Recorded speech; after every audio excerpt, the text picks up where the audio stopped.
né? Meditando na palavra do Senhor. Segundo a Reis, capítulo 4. Eu estarei lendo, os irmãos acompanham. Pode ler, irmãos?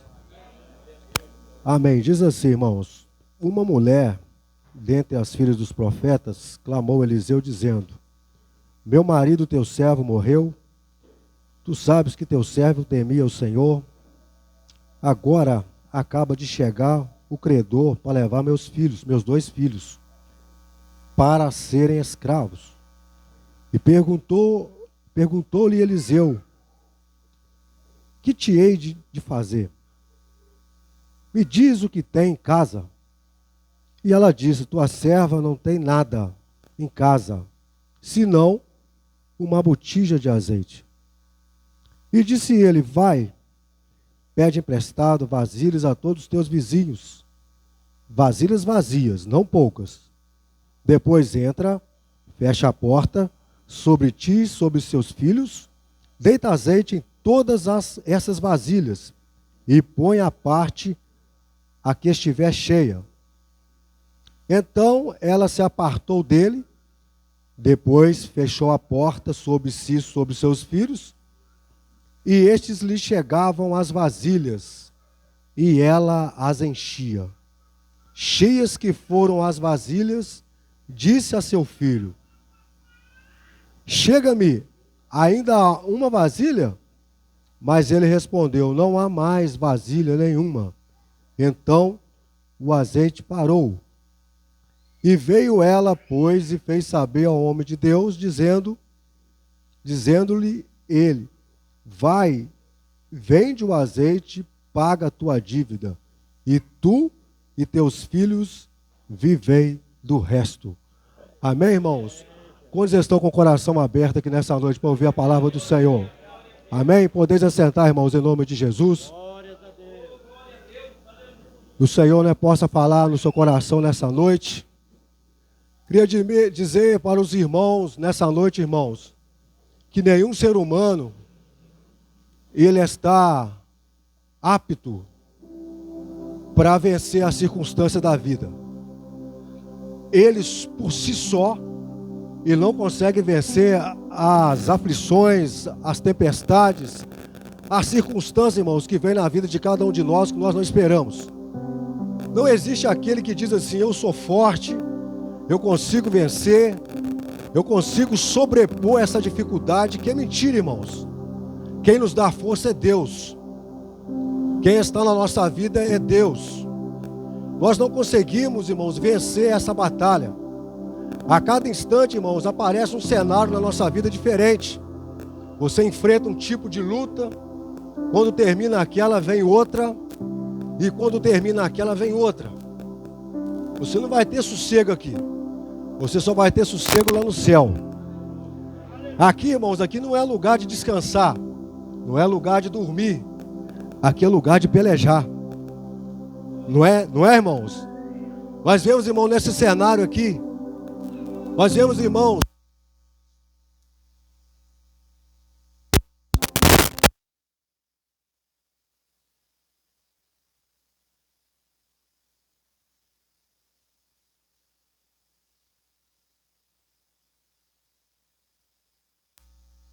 ele havia provado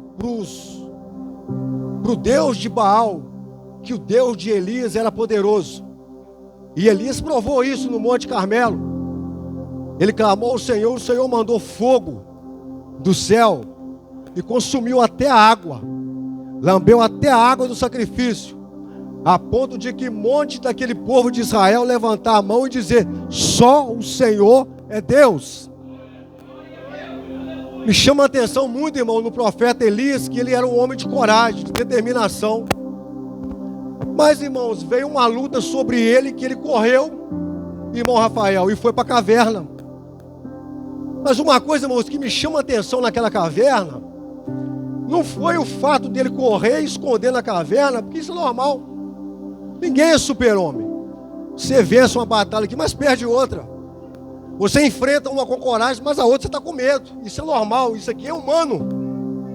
Mas uma coisa me chama a atenção, que quando ele entra dentro da caverna,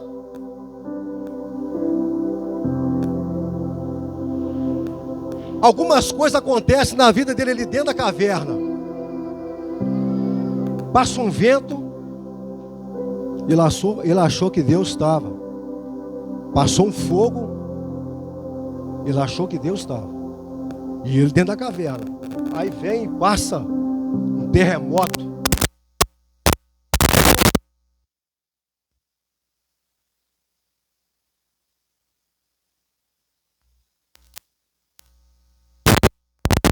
Ah, mas Deus nunca manifestou em terremoto? Já, está na Bíblia. Com fogo? Já. Com vento? Também. Mas com Elias foi diferente. Foi uma voz mansa. E ele fala assim com Elias: o que faz aqui, Elias? Isso que me chamou a atenção, irmãos. Elias correndo de Jezabel, uma mulher tomada pelo diabo. Havia matado alguns profetas de Israel, mulher de Acabe, o pior rei de Israel. Agora ele ficou sabendo que ela estava no calço dele para poder matar ele. Ele vai e esconde na caverna, sem saber o propósito que Deus tinha com ele além, porque nós somos assim. Nós esquecemos do propósito que Deus tem na nossa vida. Fala assim para o teu irmão nessa vida: não esqueça o propósito que Deus tem na tua vida, é grande. Quando Elias entra dentro da caverna, ele escuta uma voz mansa falando: o que faz aqui, Elias? E como eu disse, o que me chama a atenção não é o fato dele esconder dentro da caverna, correr de uma mulher, mas não era uma qualquer mulher. Era uma rainha. Uma mulher endiabada, mas era rainha. Uma mulher que se desse ordem ia acontecer, porque é rainha, mulher de rei. Mas o que me chama a atenção é que Deus fala assim: o que faz aqui, Elias? Como? Ele não disse: Elias, o que faz ali, acolá? Não, o que faz aqui, Elias? É porque Deus estava junto com ele na caverna. A presença de Deus estava com ele ali. Sabe o que eu aprendo com isso? Até no seu medo, no seu esconderijo, no mais escuro do teu ser, Deus está lá contigo.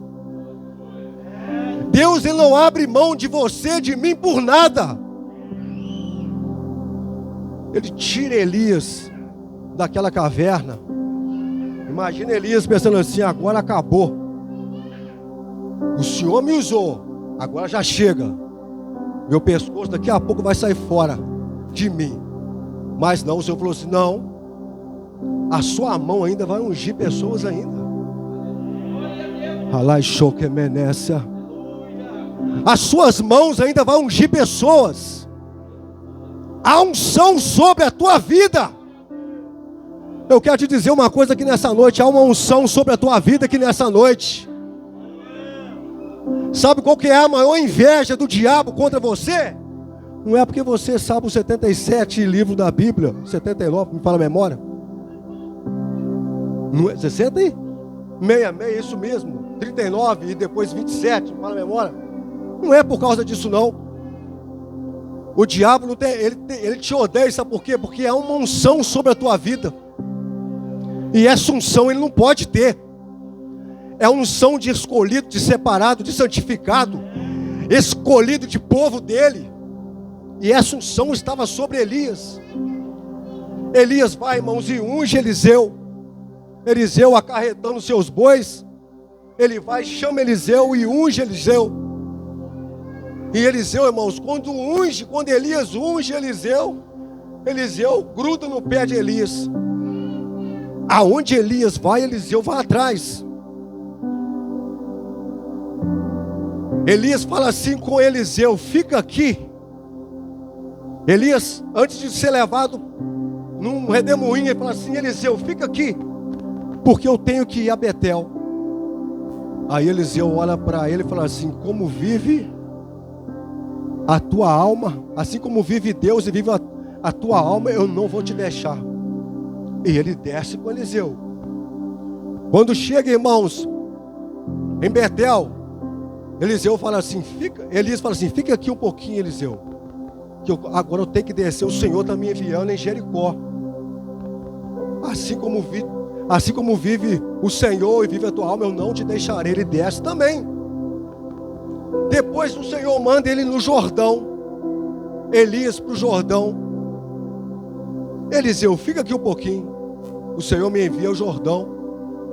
Não te deixarei. E desceu com Elias até o Jordão. Elias para no Jordão.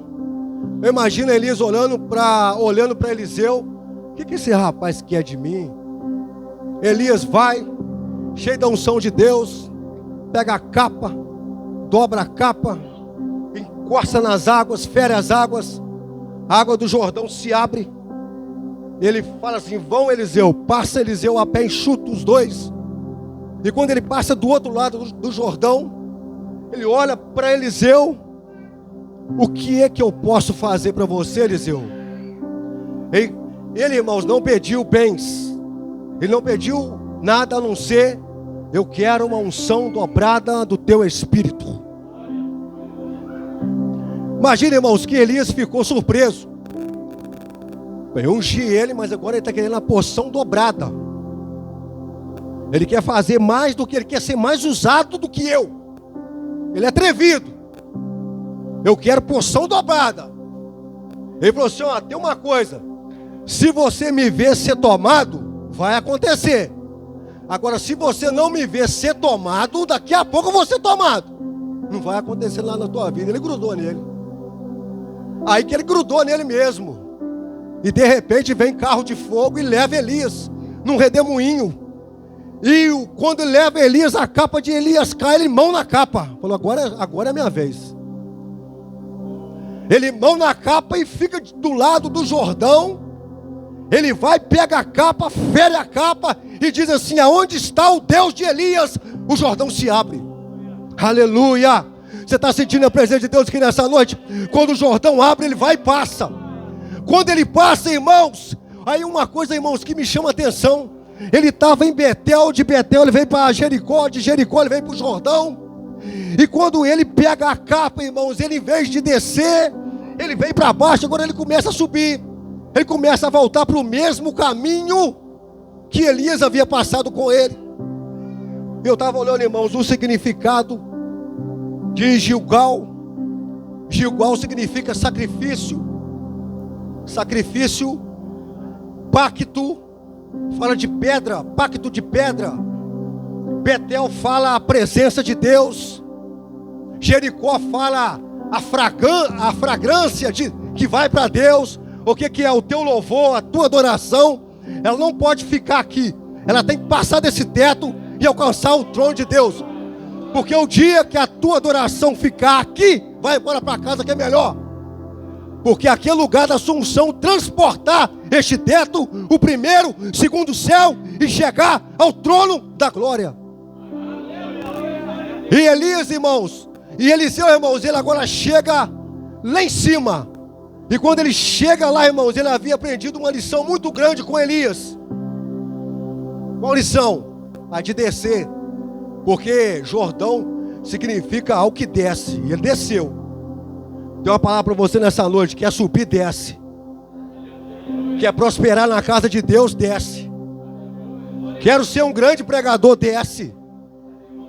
Joga por terra a altivez, a inveja, a fofoca. Joga por terra o olho grande. Joga por terra essas coisas. Tira isso da sua vida para você chegar a ser isso que você quer. Para de ficar analisando o pregador, esse aqui é o melhor. Um dia o irmão falou comigo assim: olha, irmão, hoje o pregador hoje é arroz com feijão. Eu falei: mas como é que é esse mistério, irmão? Amanhã vai ser tutu com carne. Eu falei: epa, tá glória. Ele falou comigo, aí eu me arrepiei todinho. Mas por que, irmão? Não, porque hoje é o Zé que vai pregar aqui. Conheço o Zé. Amanhã é fulano que vai vir. Eu falei: meu irmão, cá na real, a palavra de Deus nunca foi farinha com feijão. Nunca foi arroz com feijão, Rafael.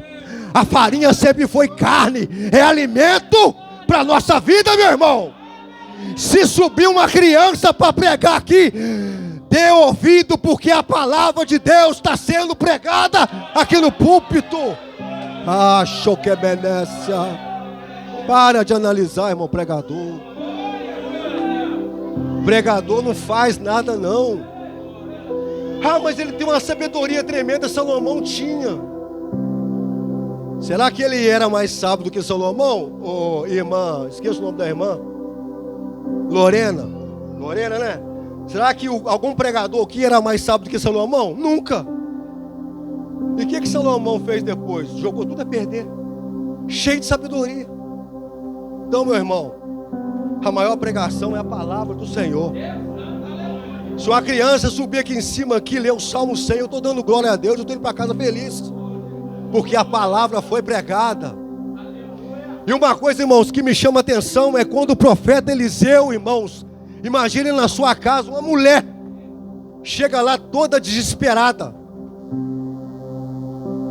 Mas uma coisa, irmãos, eu fico aqui pensando, a mulher chega perto de Eliseu. Eliseu era um homem muito humilde, porque a mulher chega perto dele e já desabafa. Olha só, está acontecendo isso aqui, ó. O meu marido, teu servo, ou seja, servo de Eliseu, morreu. E tu sabes que o teu servo temia a Deus, ao Senhor. Ela desabafou com ele. Sabe por quê? Porque o credor estava na porta dela. O credor não brinca. Ele morre, irmão, deixa uma dívida. Todo mundo tem dívida. Você é mulher de Deus, homem de Deus, mas você tem dívida, paga a dívida, viu?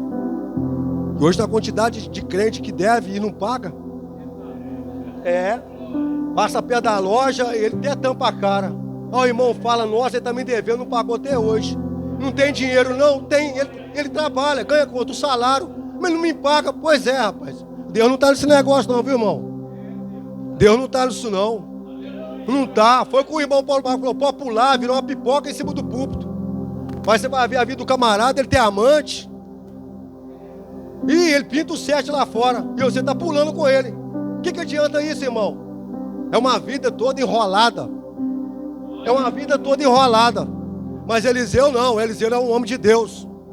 Uma referência para mim e para você aqui nessa noite. Aquela mulher chega perto dele, Deus já havia usado ele em milagre.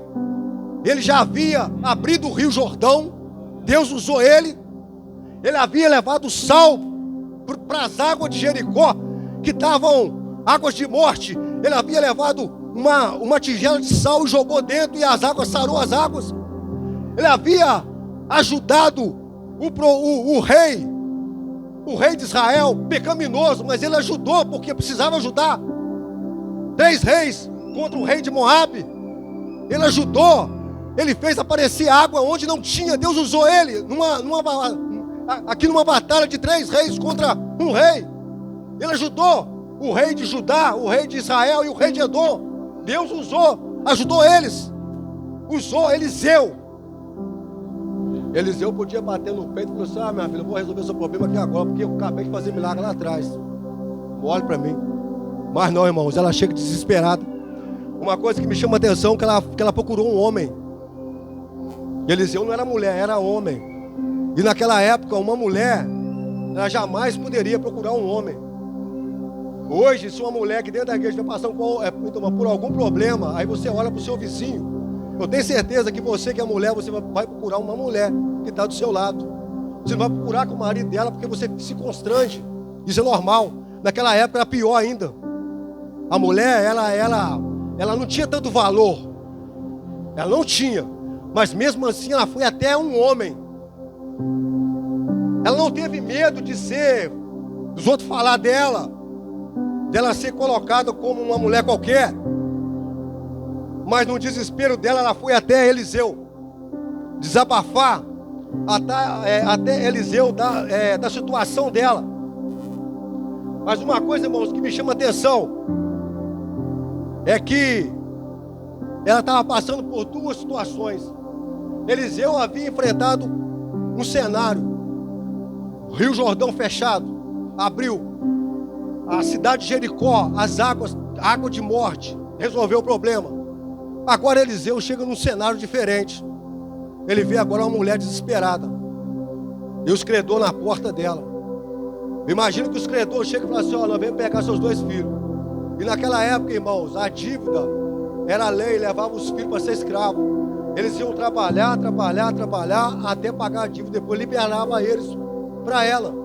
Mas eles eram pequenos, tudo indica que eles eram pequenos. Mas eles iam ser levados escravos. Isso corta o coração de uma mãe. O marido dela estava morto, não podia fazer nada. E agora? Eu imagino que ela fala assim para os credores: aguenta a mão um pouquinho aí. A sua vai aonde? Eu vou ali resolver esse problema agora. E ela foi até o profeta Eliseu. E quando ela chega lá, ela fala assim: isso que eu falei aqui, irmãos, meu marido morreu, mas temia o Senhor. Temia você e temia o Senhor Deus. E agora? Eliseu, irmãos, olha para ela. Até então a revelação de Deus não tinha caído sobre Eliseu. Eliseu, na sua humildade, olhou para ela e falou assim: o que eu hei de fazer? Olha, irmãos, o que eu hei de... Ela faz, ela joga em cima dele tudo. Esperando uma resposta, ele faz uma pergunta para ela: o que eu posso fazer? O que hei de fazer para você, mulher? Ele disse assim: eu vou resolver agora, eu vou orar e Deus vai enviar algo aqui e vai resolver. Não, o que eu posso fazer? O que Eliseu falou? Calma aí, eu sou homem de Deus, mas sou homem, não faço nada. Por isso que eu estou te perguntando: o que eu posso fazer por você? O que eu hei de fazer? Porque até agora eu não sei. Até agora eu não sei de nada. Aí depois ele faz a segunda. Aí quando ele fala isso, irmãos, a revelação de Deus vem sobre ele. E quando a revelação de Deus vem sobre ele, ele fala assim: o que é que você tem em casa? Aí a coisa muda, irmãos. Porque Deus já revela para ele.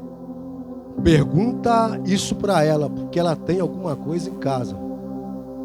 Você está entendendo que nessa noite você nunca está vazio? Já viu aquele crente com medo do diabo? Ele enfia a cabeça entre as pernas e fala: meu Deus, o diabo vai me matar. Você é bobo, porque você pode estar mais fraco que você tiver. Você se acha fraco, mas o diabo te acha forte. Sabe por quê? Porque o diabo sabe que tem uma unção sobre a sua vida. Menos que você está fraco, mas há uma unção sobre a tua vida. O diabo consegue enxergar aquilo que muitas vezes você não enxerga. E quando ele fala assim para a mulher: o que você tem em casa? Ela fala assim: eu não tenho nada. Mas como de fato, irmãos, ela não tinha nada. Eu vou te explicar. Porque, irmãos, a dívida, irmãos, ela tinha 3 etapas quando se falava em dívida. A primeira etapa é que os credores chegavam na casa e pegavam o dinheiro. Quanto você tem? Tem tanto, me dá para cá. Ah, mas não deu para pagar não. Daí uns dias nós vamos voltar. Arruma aí, senão nós vamos levar a sua mobília. Eles voltavam a segunda vez e levavam a mobília dela todinha. Levou. Não deu para pagar a dívida, era muito. Aí eles voltam pela 3ª vez. Se você não pagar com a mobília, aí na 3ª vez não tem jeito, não vão levar seus filhos. Aí é por isso que ela fala assim: eu não tenho nada, porque a casa dela estava limpa de tudo. Você está entendendo aqui nessa noite? Ela não tinha, irmãos, nada. Aí ele vai e lembra ela: você não tem, o que você tem na sua casa? Ela fala assim: eu não tenho nada. Aí ela pensa: mas peraí, eles vieram, levaram a minha mobília, levaram meu dinheiro, a minha mobília, mas não levaram aquela botija ali não. Estou entendendo. A botija pequenininha com azeite ficou lá. Você está entendendo o mistério aqui nessa noite? Você está entendendo, irmãos? Levou a mobília toda, mas a botija ficou. E a botija era para eles ter levado, porque era vaso. E o azeite era caro. Mas Deus cegou eles de um tal modo que eles não conseguiam enxergar a botija ali dentro. Aí o que acontece? Chega os credores pela 3ª vez para levar os filhos. Mas aí Eliseu fala com ela: o que você tem em casa? Não tem nada, a não ser uma botija. Vai, pois é, a vitória sua está ali, ó, naquela botija. Aleluia. Aquela mulher, irmãos, aqui diz assim, irmãos: louvado seja o nome do Senhor. Aquela mulher, irmãos, ela volta para casa correndo. Os credores na porta. Aquela mulher, irmão, já volta já na direção de Deus. O que eu aprendo com isso? Você pode até ir, mas quando você voltar, você já volta na direção de Deus. Ela volta na direção de Deus. E eu imagino que ela fala assim: ó, vocês aguentam a mão aí. Aquela hora eu mandei vocês ficar quieto que eu ia sair. Agora vocês ficam quietos que eu vou entrar. E vou fechar a porta, porque o mistério aqui agora vai ser grande. E uma coisa, irmãos, que me chama a atenção é que Eliseu fala assim com ela assim: vai. Eliseu não diz assim: eu vou resolver o teu problema, não. Ele falou: vai, tenha coragem, enfrenta agora. Você já tem a revelação de Deus. Agora vai, a vitória é certa. Ela vai, irmãos, e quando ela entra dentro de casa, ela fecha a porta. Ela vai, irmãos, e pede vasilhas emprestadas. Uma coisa, irmãos, que me chama a atenção é que ela só pegou vasilhas emprestadas vazias. Sabe por quê, irmãos? Porque todas aquelas vasilhas seriam cheias de azeite. Ela, quando pega aquelas vasilhas, irmãos, ela entra na casa dela e fecha a porta. Aí essa parte aqui, irmãos, sabe o que eu entendo? É a comunhão com Deus. Quando ela entra dentro de casa e fecha a porta, irmãos, sobre ela e sobre os seus filhos, ninguém mais estava vendo o que estava acontecendo lá dentro. Só ela e os seus filhos. Você está entendendo que nessa noite? E ela começa, irmãos, a pegar aquele pouquinho de azeite que ela tinha. Os filhos dela começam a pegar o azeite, colocando dentro de uma vasilha. Mas o azeite era pouco. Quando ela colocava dentro de uma vasilha vazia, aquela vasilha se enchia de azeite. Ela olhava para aquela botija, estava do mesmo jeito. Ela despejava na outra vasilha, subia o azeite. Ela olhava para aquela botija, estava do mesmo jeito. E ela, você está entendendo que nessa noite? Ela foi virando e foi enchendo. E Eliseu falou com ela assim: não pega pouca, não pega muito. É conforme a tua fé. É conforme a tua gratidão com Deus. É conforme o teu processo com Deus. É conforme a tua credibilidade com Deus. O que aconteceu? Aí de repente, irmãos, aquele montão de vasilha estava cheio de azeite, aleluia. Cheio, irmãos. Eu imagino a casa cheia de botija de azeite. Imagina que aquela mulher entrou, irmão, no mistério ali dentro, ali com Deus ali. Porque, irmãos, só estava ela e os 2 filhos e Deus. Eu quero te dizer uma coisa aqui nessa noite. A Bíblia diz para nós esconder no esconderijo do Altíssimo, porque a sombra do Onipotente descansará. Você está entendendo aqui nessa noite, irmãos? Deus tem um esconderijo para cada um de nós aqui nessa noite. É no esconderijo, na hora que você acha que não dá, é lá que Deus está com a vitória para te dar. Naquele momento, irmãos, aquela mulher, ela começa, irmão, a ver um milagre intenso dentro, irmãos, da casa dela. Os credores lá fora pensando assim: daqui a pouco nós agarra aqueles meninos e leva como escravo. Mas não, irmão, Deus não vai deixar não. Deus não vai deixar não. Quem tem compromisso com Deus, Deus tem compromisso com Ele. Deus pensou assim: você não vai tocar nos filhos dessa mulher não, porque a unção minha está sobre ela, está sobre os filhos dela. Eu quero profetizar para você que nessa noite, eu não sei como está a tua casa, como está os teus parentes, mas eu profetizo que a unção que está sobre você vai chegar até eles.